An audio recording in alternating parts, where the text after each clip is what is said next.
Proteins are these incredible microscopic machines that, well, they run pretty much everything inside of us. Every single protein starts out as this long, kind of floppy chain of amino acids. But here's the catch.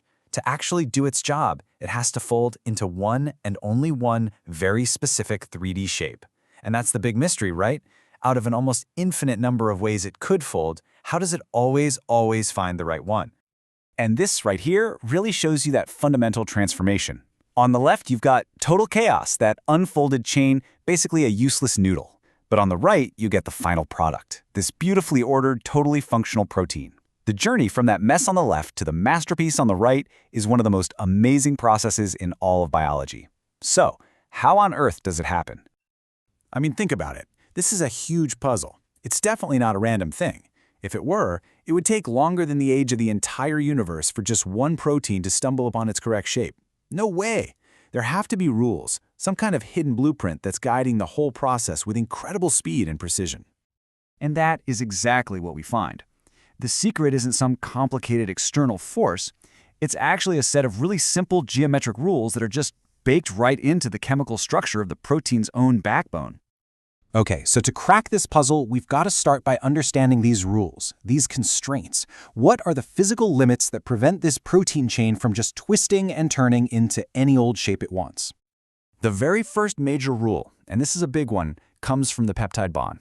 That's the link connecting each amino acid to the next one in the chain. Now, because of how electrons are shared in this bond, it's totally rigid. It's flat. It absolutely cannot rotate. This is a massive constraint. It means the protein backbone isn't some free-flowing rope. It's more like a series of stiff, flat plates all linked together. This is a great way to picture it. Imagine a chain where some of the links are literally welded shut. They can't move. Those are your peptide bonds. But in between those rigid, welded links, you've got these flexible hinges. And these hinges, well, they're the single bonds on either side of each amino acid's central carbon atom. They can spin. And these two spinning hinges, they have names, phi and psi. The phi angle is the rotation around one of those bonds, and the psi angle is the rotation around the other. And this right here is the key takeaway. The entire complex shape of a protein's backbone is literally determined by the specific combination of just these two angles, phi and psi, for every single amino acid down the line. So that leads us to the next logical question. We've simplified this enormous problem down to just two rotating angles per amino acid. But is that rotation unlimited? Can phi and psi just spin around a full 360 degrees into any combination they feel like? Or are there limits? And to answer that, we need to talk about the work of G. N. Ramachandran. He had this brilliant and really elegant idea. He thought, instead of guessing, why don't we just calculate every possible combination of phi and psi and figure out which ones are actually physically possible? In other words, let's map out the territory. So, back in the early 1960s, he did exactly that. He plotted every possible value of phi on one axis and every possible value of psi on the other. The map he created would go on to completely change how we think about the architecture of proteins. And here it is. This is the Ramachandran plot. And honestly, the most shocking thing about it isn't what's there, it's what's not there. Just look at all that empty white space. It turns out the vast majority of angle combinations are physically impossible. They create these forbidden zones where the protein's atoms would literally crash into each other. The reason for all that empty space is something called steric hindrance. Now, that's a fancy term for a really simple idea. Atoms take up space. They aren't just little dots, they have physical volume. And for most combinations of those phi and psi angles, the atoms on the backbone would just, well, they'd smash right into each other. The molecule just can't bend that way. So if most combinations are off limits, what about the few that are allowed? This is where the plot turns from a map of limitations into a blueprint for discovery. Because those few allowed regions, those little islands of stability in a sea of impossibility, that's where the magic really happens. And that's the big question, isn't it? What's so special about these little patches? They're not just random. The fact that only a few specific combinations of angles are allowed has to mean that these combinations represent something important, some kind of stable, repeating pattern. And this is the great revolution, the aha moment. The allowed regions on Ramachandran's purely theoretical map matched up perfectly with the major structures scientists had actually been seeing in real proteins. You see that big cluster in the bottom left?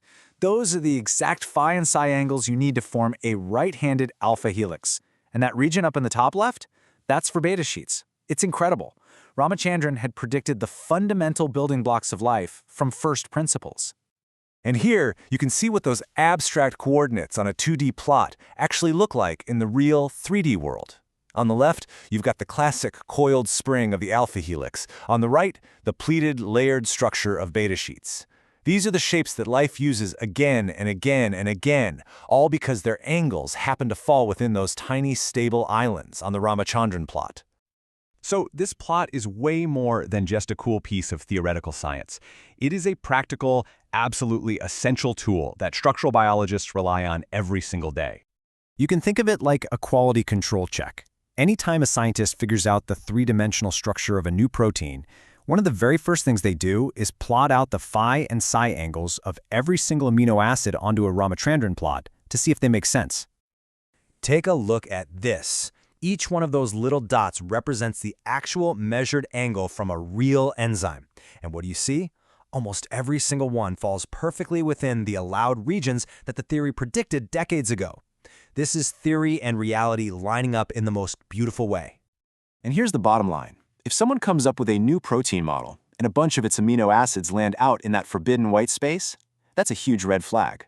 It almost certainly means something is wrong with their model, and they need to go back and check their work.